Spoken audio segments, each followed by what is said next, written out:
Бізге қажет Alize Lana Gold Fine жібі 100 грамда 390 метр. Крючок менде 2,5 мм. Енді жакетімізді тоқу үшін ең алдымен, яғни өлшемін алып аламыз. Экранға таблица шығады. Міне, осы таблицада көріп отырсаңыздар, 2 жасқа арнап тоқып жатырмын. Яғни 54 сантиметрге 4 сантиметр, яғни еркін тұру үшін 4 сантиметрді қостым. Сонда 58 сантиметр.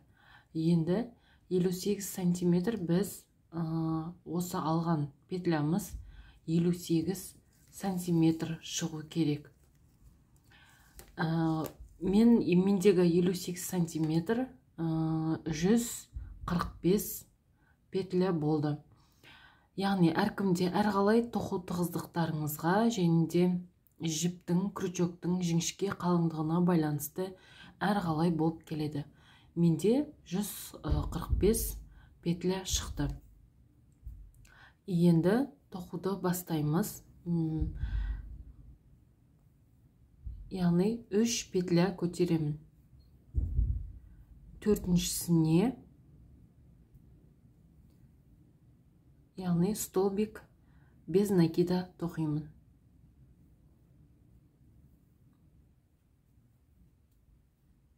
Әр қарата дәл осылай әр петлядан столбик без накида тоқимыз. Соңына дейін.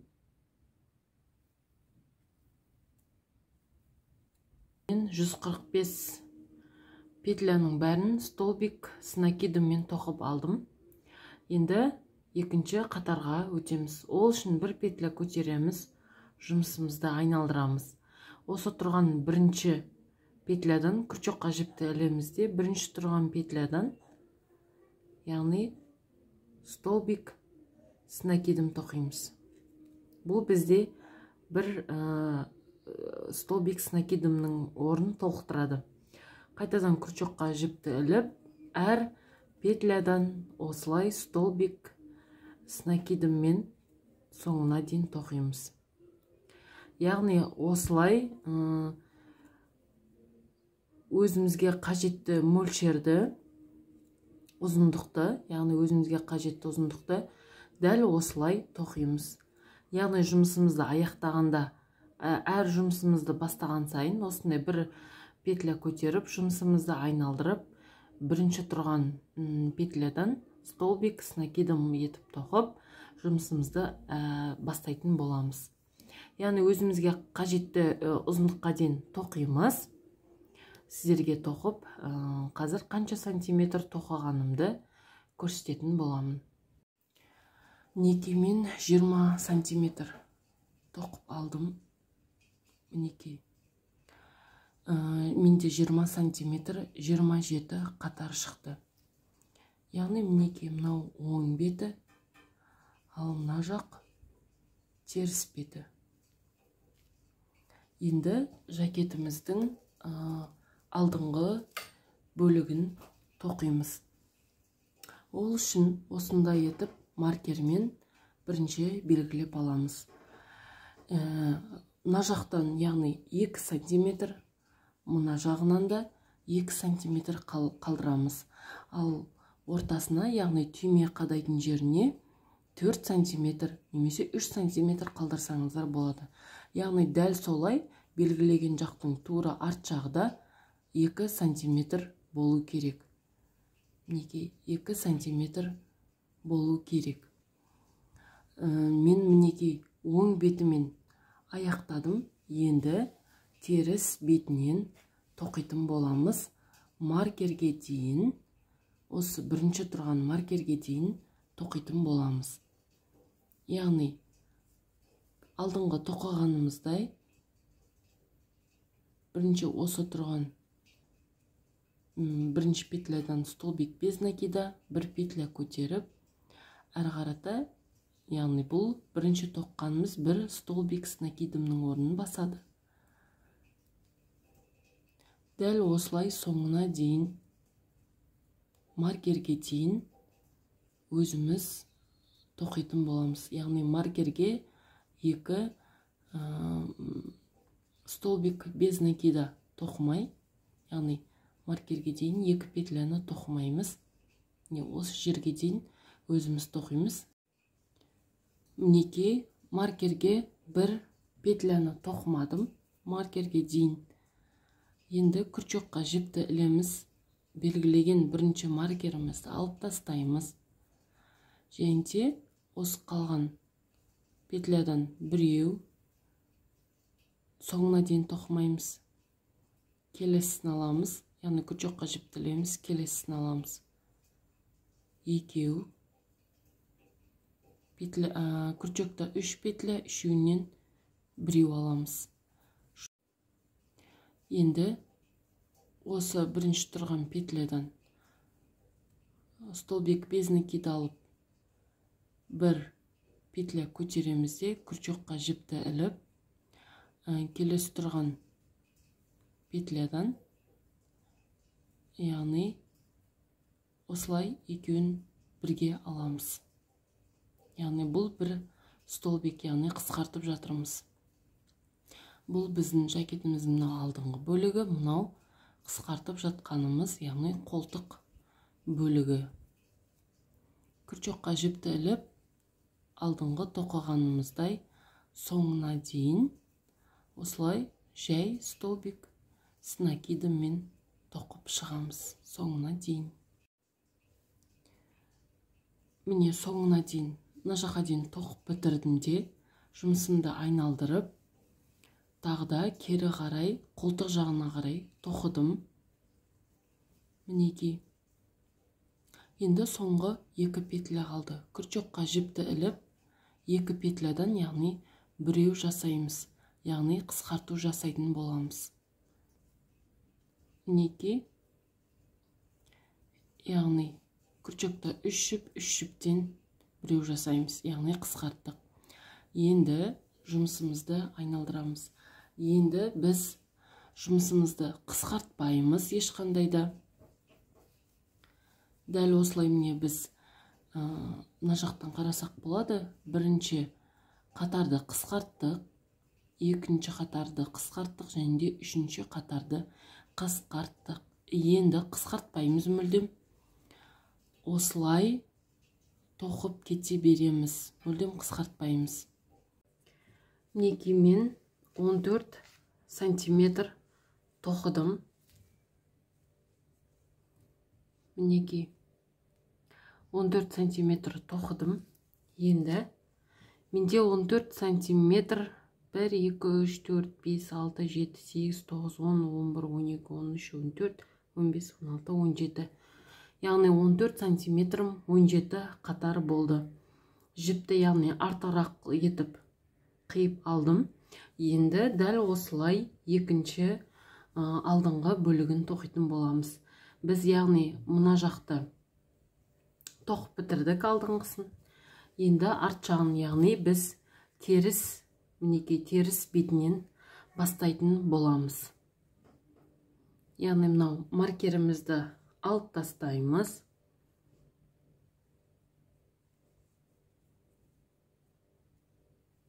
Осылай бір петля көтеру арқылы жібімізді бекітіп алатын боламыз. Енді осы жерден, яғни бір столбик тоқимызда бір петля көтереміз. Келесінен, яғни бір столбик с накидом тоқимыз. Ары қарата осылай тоқып кетеміз. Мінекей осылай соңына дейін тоқимыз. Мінекей мына жаққа дейін тоқып, жұмысымызды айналдырып, бір столбик без накида тоқып, бір петля көтеріп, тағы да осы жерге дейін, яғни өз бетімше тоқитын боламыз. Қолтық жағына келдім. Менде 2 петля қалды.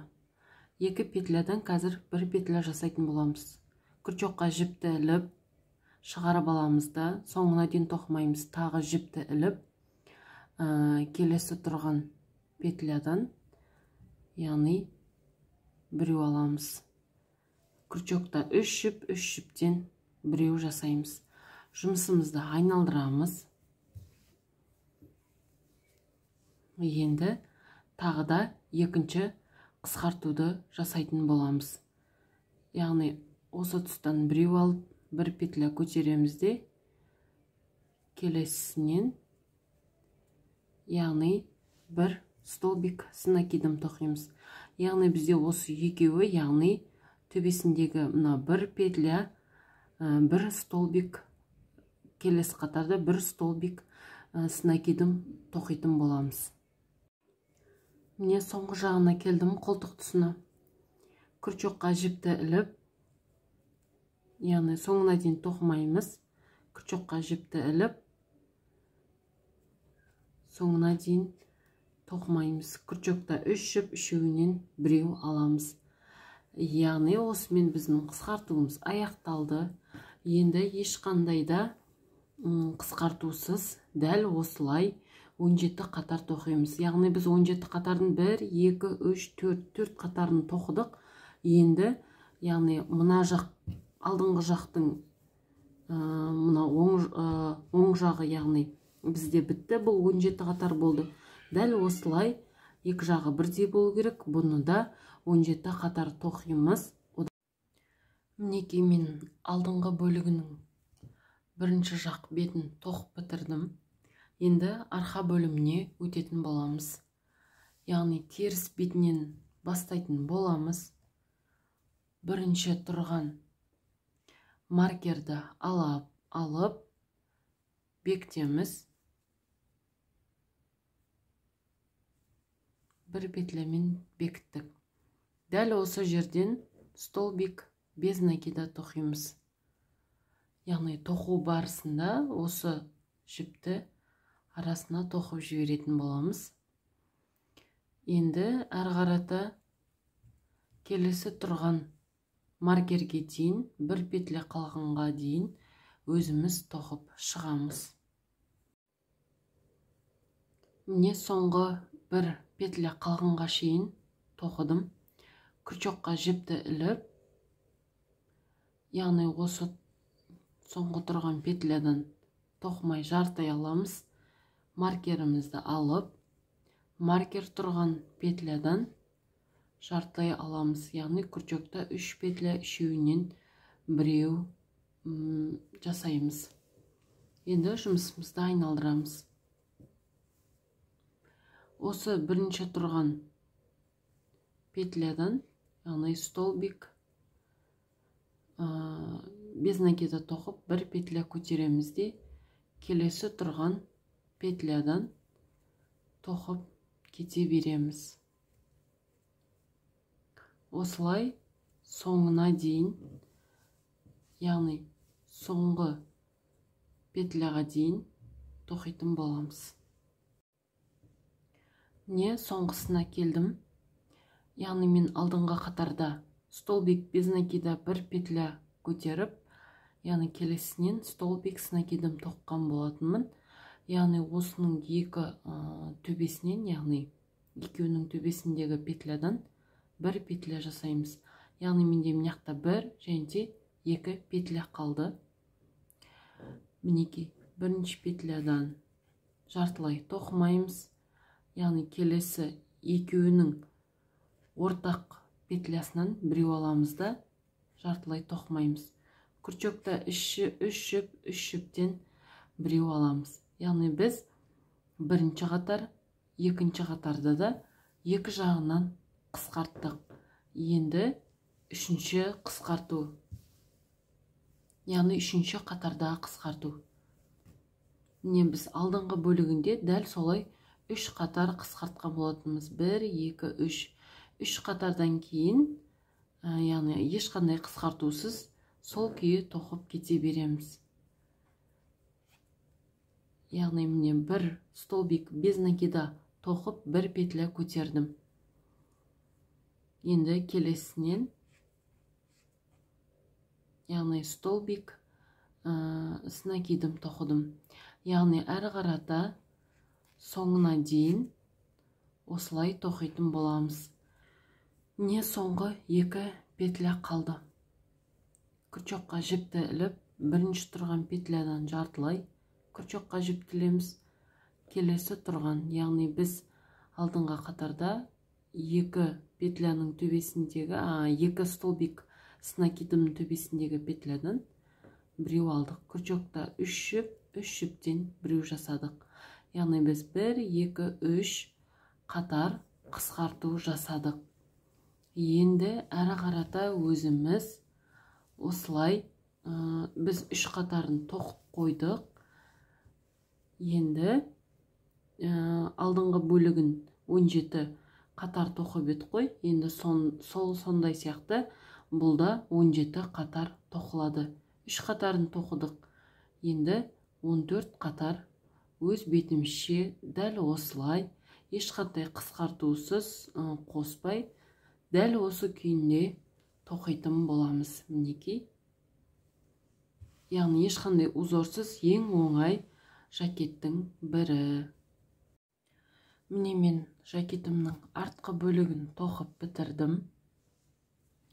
Яғни менде теріс бетінен аяқталды. Енді иық жағын қосатын боламыз. Яғни алдымен иық жағын қоспастан бұрын қосқан кезде мына жағынан осыншама, яғни примерно бір 4-5 сантиметр орын қалдырасыздар екі жағынан. Қазір тоқу барысында көрсететін боламын. Яғни мынау теріс беті, мінекей. Теріс беті. Теріс бетінен менде жұмысым аяқталды. Енді осыны теріс айналдырамыз осылайынан, мінекей. Яғни оң жағы ішінде қалады. Мынау теріс жағы. Мінекей теріс бетімен қосып атырмын. Яғни мынау оң беті, мынау оң беті. Ал мынау екі жағы теріс беті. Яғни біздің қосқан тігісіміз іште қалу үшін екі оң бетін бір-біріне қараттық. Енді мінекей мынау жібіміздің ұшы. Енді алдыңғы бөліктің бірінші басындағы мінекей мынау петлясынан осылай бер жағына шығарып аламыз.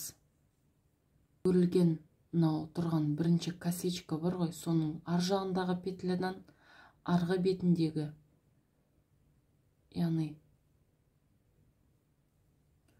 арғы бетіндегі петляның ар жағынан алып бір-біріне біріктіретін боламыз. Мінекей осылай. Тағы да мына өрілген екі косичка тұрғы, мінекей көрініп, е? Мінекей. Соның ар жағындағысынан, ал келесі беттегі өрілген косичканың бер жағындағысынан алып біріктіретін боламыз. Мінекей. Ар жағынан алдық, ал мынаның бер жағынан алып біріктіреміз.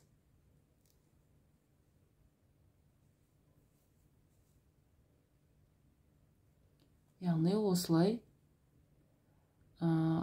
мойнына келген кезде 4-5 сантиметр қалғанға дейін осылай бір-бірін біріктіретін боламыз. Мінекей мен иық жағын қосып бітірдім.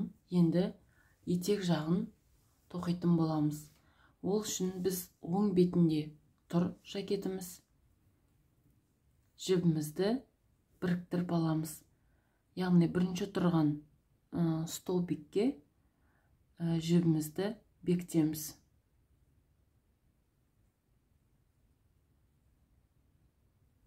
Яғни бір петля арқылы біріктіріп аламыз.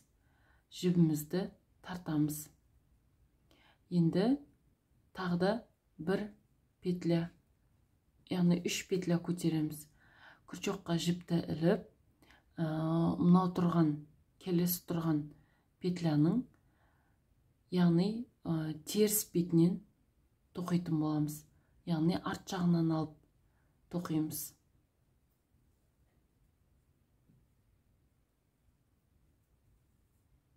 Мінекей осылай.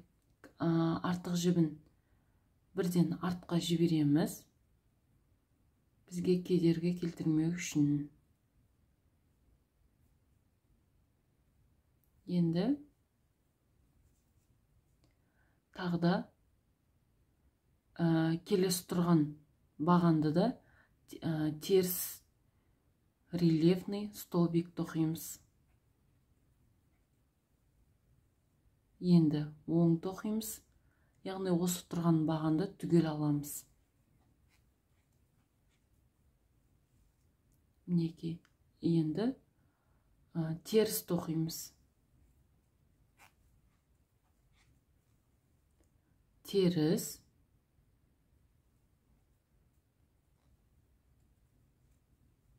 Енді оң.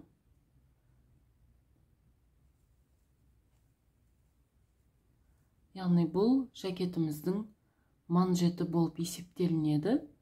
Яғни төменгі бөлігі дәл осылай соңына дейін, яғни түгел мынау бағанның ортасына күрчөкті кіргізу арқылы, яғни осылай міне айналдырып, екі теріс рельефный, бір оң рельефный тоқу арқылы соңына дейін осылай тоқитын боламыз. Міне соңғы жағын аяқтадым. Енді 3 петля көтереміз де жұмысымызды айналдырамыз.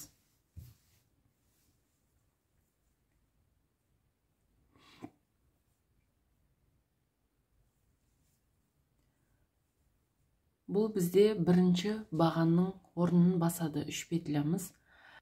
Келесі тұрған бағаннан да төбесіндегі петлядан алып, жай баған тоқыдық.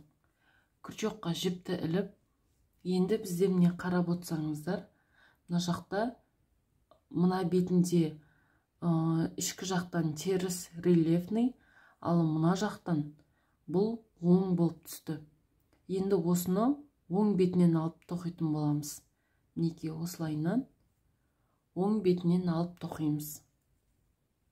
Бір, енді келесі тағда оң бетінен. Мінекей. Енді бізде ортада бір теріс рельефный. Оны теріс жағынан аламыз осылайынан.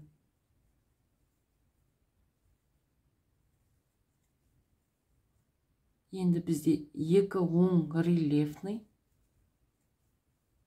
Екі оң, мінекей. Енді бір теріс.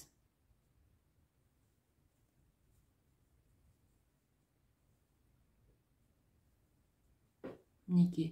Дәл осылай соңына дейін екі оң рельефный, бір теріс рельефный арқылы біз төменгі бөлікті, яғни манжетті осылай аяқтайтын боламыз.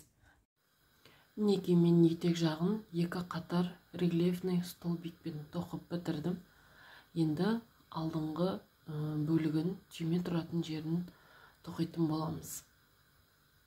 Оң бетінде тұр жакетіміз. Оң бетінен жакетіміздің сол жақ бөлігін тоқимыз. Яғни мен ұл балаға тоқып жатқандықтан сол жағында, яғни түйме ілдіретін жер болады, яғни тесік қалдыратын боламыз. Ал сіздер қыз балаға тоқсаңыздар, керісінше оң бетіне түйме ілдіретін тесікті қалдырасыздар. Яғни ең алдымен осы ең бұрышынан бастап, мінекей мына жерінен күрчөгімізді салып аламыз.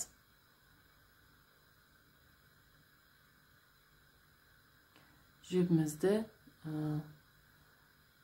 петлямен біріктіреміз.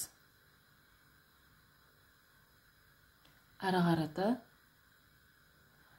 яғни біз жай столбик тоқимыз. Яғни столбик без накида тоқитын боламыз.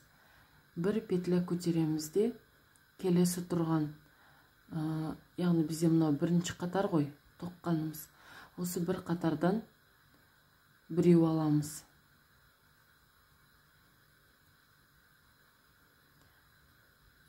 Тағы да екінші столбикті тоқимыз. Мінекей. Яғни біз әр қатарға 2 столбик без накида тоқимыз. Мінекей, бізде әр қатар көрініп тұр. Міне 1, 2, 3. Осы әр қатардан 2 жерінен 2 осындай жай баған тоқитын боламыз. Осылай соңына дейін өзіміз тоқимыз. Яғни міндетті түрде шатасып кетпеңіздер. Әр қатарға 2 жағынан 2 столбик без накида тоқитын боламыз. Міне соңына дейін тоқып бітірдім. Жай бағанда столбикпен. Енді жұмысымызды айналдырамыз да. Мынау тұрған бірінші бір петля көтеріп аламыз. Одан кейін мына жақтағы тұрған бірінші тұрған петлядан тоқып бастаймыз. Мінекей. Келесін дәл солай жай бағанмен тоқитын боламыз.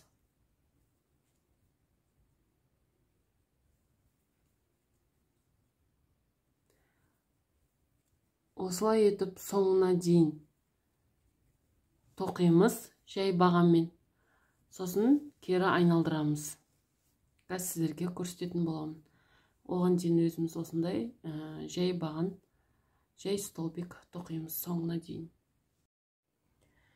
Міне мен жай бағандармен түйме тұратын орын, яғни тесігін 6 қатар жай столбикпен тоқып бітірдім.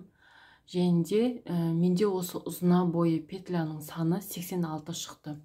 86-дан, яғни төменгі жағындағы 6 петляны алып тастадым 80-ді бөлдім 5-ке.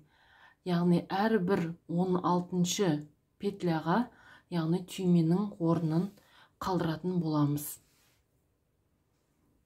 Бір петля көтердім. Дәл осы бірінші тұрған петлядан жай баған тоқыдым. Столбик тоқыдым. 1, 2, 3, 4, 14, 15. Мінекей 16-шы петляға келдік. 3 петля көтереміз. 3 петля көтеріп, мынау тұрған маркер белгіленген петляны тастап, келесі тұрған петлядан, яғни жай столбик арқылы тоқимыз. Енді біздің орын тастап кеткен жерге түймемізді қандай түйме қадаймыз, соны өткізіп көреміз. Яғни оңай өтеді ме? Мінекей өтіп тұр. Енді ары қарата дәл осылай маркерімізді алсақ болады. Енді бізге қажет емес, ары қарата тоқып кете береміз. Яғни әр маркерді орнын тастап, 3 петля көтеріп, келесі тұрған маркерден кейінгі петляға жұмысымызды ары қарата жай бағы столбиктермен, бағандармен тоқып кете береміз. Соңына дейін тоқыдым. 5 орын қалдырдық. Енді бір петля көтереміз де жұмысымызды айналдырамыз. Енді бірінші тұрған осы петлядан, яғни жай баған арқылы тоқимыз.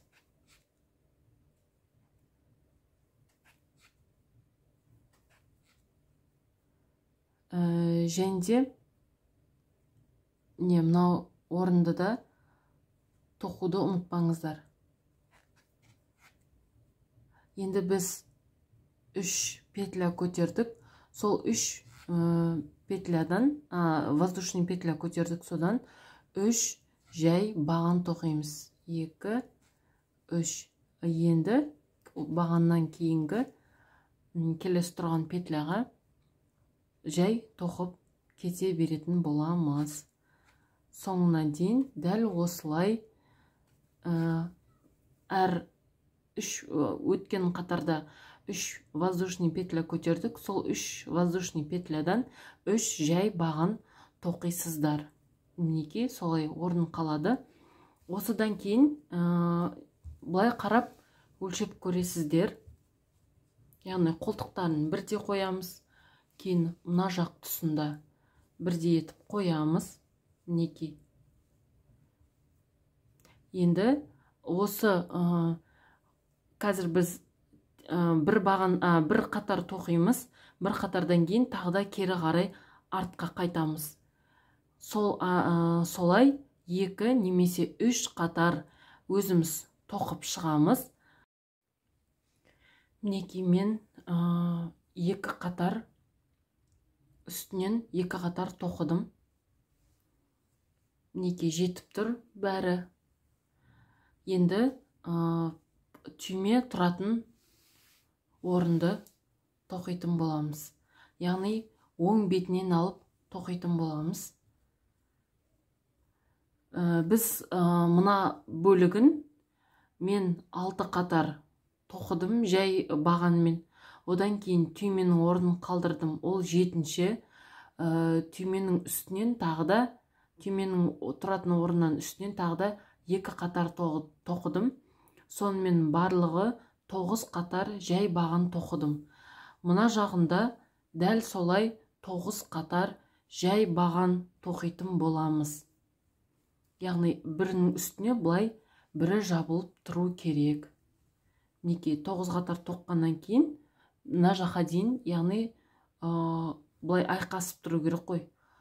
Сол үшін 9 қатар осылай қылып 9 қатар тоқитын боламыз. Мінекей мен 9 қатар тоқыдым жай бағандармен. Енді оң бетінен тоқып бітірдім. Енді әрі қарата осы жібімізді қимай, мойнын жай бағанмен 2 қатар тоқып шығатын боламыз. Яғни мінекей күрчекта жіп тұр. Жібімізді қимаймыз. Әрі қарата жалғастырып кететін боламыз. Яғни бір петля көтеремізде осында тұрған, яғни жақын жерінен күрчегімізді тығып жібімізді суырып аламыз. Яғни бұл бірінші петля болып есептелінеді. Әрі қарата осылай жай бағандармен тоқып кете береміз.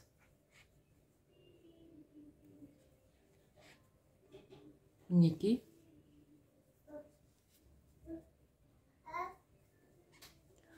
Осылай айналдыра 2 қатар өзіміз тоқып шығатын боламыз. Мінекей мен түймесінде қойдым. Түймесін бағанағы белгілеген сияқты етіп, мына жағына 16-ші петляға маркер қойып, дәл солай түймелерін қадап шықтым ортасына. Мінекей. Одан кейін жағасын бір қатар жүрдім. 2 қатар қатты үлкен болып кететкен. Сол үшін бір қатар жай бағанмен тоқыдым. Және де қолтық тұсында жай бағанмен бір қатар тоқыдым. Енді екінші жағын қалай бастайтынын көрсетейін. Дәл ортасынан енді жібімізді бір петлямен біріктіріп аламыз. Осылай. Енді осы біріктірген жер тұсымызға тағы да бір столбик без накида тоқимыз. Әрі қарата жай бағандармен тоқып шығамыз. Яғни бұл жақта бір айта кететіні, мына жақты санап тоқисыздар. Яғни мына жақта қанша петля тоқыдыңыздар, дәл солай екінші қолтығы да дәл солай шығу керек. менде 73 петля шықты. Дәл солай бұны да санап 73 петля тоқитын боламын. Сіздерге дайын болған түрін көрсетемін. Мінекей мен жакетім екі қолтығын бірдей санап отырып, бір қатар жай столбикпен бағамен тоқып бітірдім. Жағасында бір қатармен тоқыдым. Түймелерін яғни өлшеп, ортасындағы петляларды санап, бірдей етіп қойдым. Мінекей осымен біздің мастер-класс аяқталды. Өте оңай, қарапайым, түсінікті, ешқандай узорсыз тоқылатын жакетімізді, яғни екі жағынан да шов түспейді, айналдыра тоқып шықтық. Сіздерге түсінікті болды деген ойдамын. Түсінбеген сұрақтарыңызды комментарийға қойсаңыздар болады, немесе WhatsApp, Instagram арқылы хабарлассаңыздар болады. Қандай мастер-класстар күтесіздер мен каналымнан, сол туралы өз пікірлеріңізді жазсаңыздар болады. Сіздермен бірге болған Жансая.